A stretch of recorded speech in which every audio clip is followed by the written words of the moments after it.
Bismillahirrahmanirrahim. Assalamualaikum warahmatullahi wabarakatuh. Perkenalkan, saya Sofyan Fadilah, pengelola layanan operasional dari Dinas Kependudukan dan Pencatatan Sipil Kabupaten Cirebon.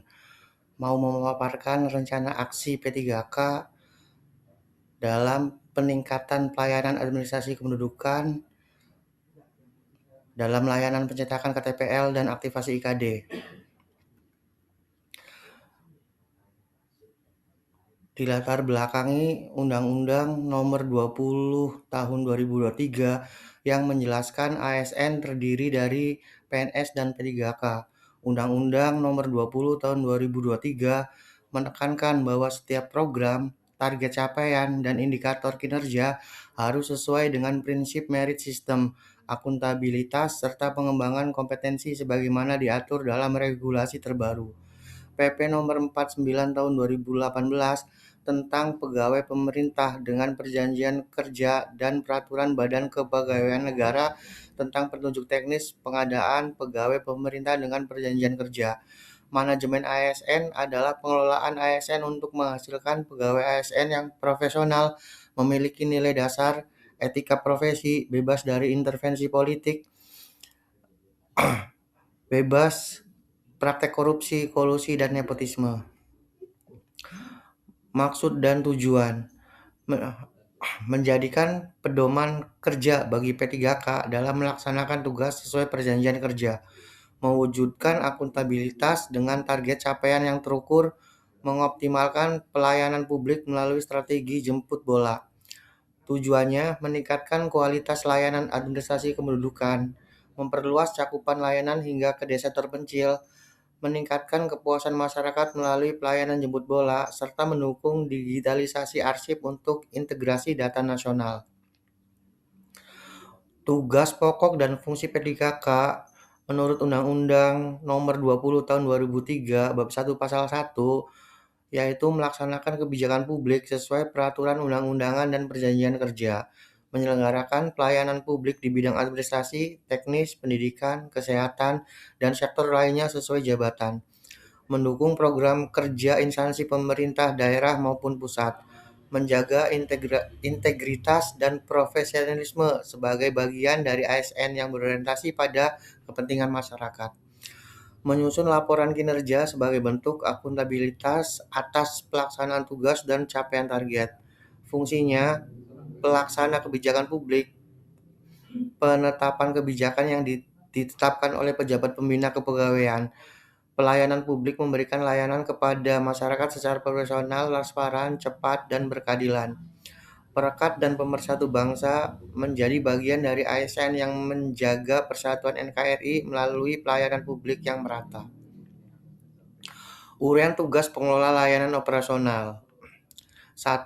Pengelola administrasi layanan menyiapkan dan menata kelola berkas permohonan layanan administrasi kependudukan seperti kartu keluarga, KTPL, dan akta catatan sipil. Verifikasi dan validasi data, memeriksa keabsahan dan kelengkapan data atau dokumen yang diajukan oleh pemohon sebelum diproses lebih lanjut oleh sistem. Dukungan operasional memastikan sarana dan prasarana seperti komputer, mesin cetak, dan jaringan berfungsi dengan baik untuk kelancaran loket pelayanan setiap harinya. Identifikasi masalah dan analisis isu. 1. Akses layanan terbatas di daerah terpencil, kelompok rentan seperti lansia dan difabel, serta warga dengan mobilitas terbatas sulit mendapatkan layanan pencetakan KTPL dan IKD. Keterlambatan pelayanan proses penerbitan dokumen masih memerlukan waktu lama akibat antrian yang panjang, keterbatasan SDM, dan sistem manual yang belum sepenuhnya terintegrasi. 3. Kurangnya sosialisasi informasi tentang layanan pencetakan KTPL dan IKD belum tersampaikan secara luas, sehingga partisipasi masyarakat masih rendah.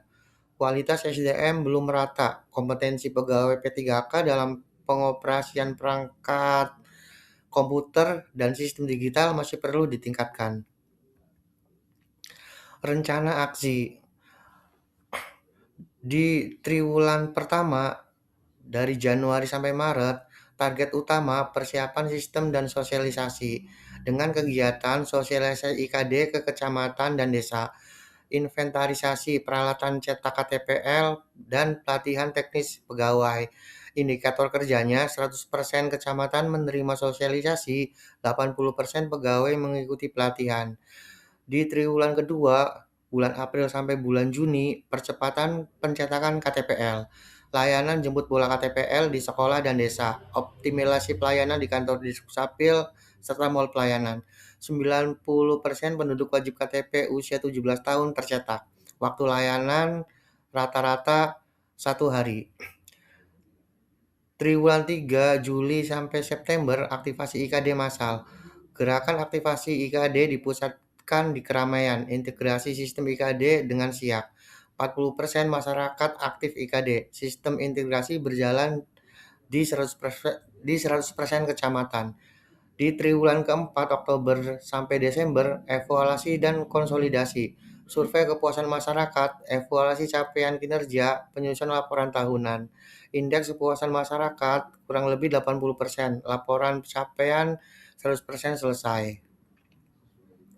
Rencana kinerja P3K fokus pada percepatan pengumpulan KTPL, sosialisasi IKD, dan digitalisasi arsip dasar, integrasi sistem layanan, peningkatan kapasitas SDM, dan penguatan monitoring berbasis indikator, konsolidasi capaian, evaluasi menyeluruh, dan inovasi layanan berbasis teknologi.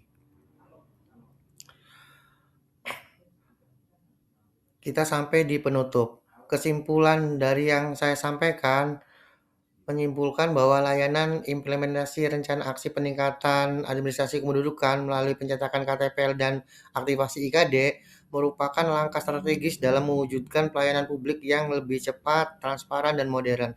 Dengan target kepemilikan KTPL mencapai 95% dan aktivasi IKD minimal 40% dalam 1 tahun. P3K pengelola layanan operasional berperan penting sebagai ujung tombak dalam memastikan masyarakat Kabupaten Cirebon memperoleh hak identitas kependudukan secara optimal. Digitalisasi arsip dan efisiensi layanan menjadi fondasi utama untuk mendukung integrasi data kependudukan nasional. Saran yang dapat saya sampaikan, 1.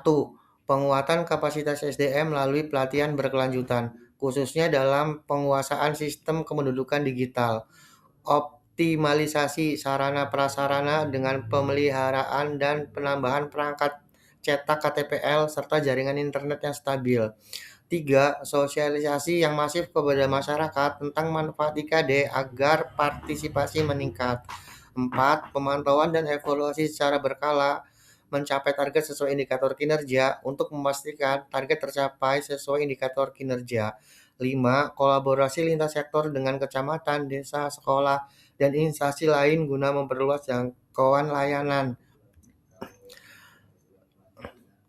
Kurang lebihnya itu yang dapat saya jabarkan. Wabillahi taufiq wal hidayah. Wassalamualaikum warahmatullahi wabarakatuh.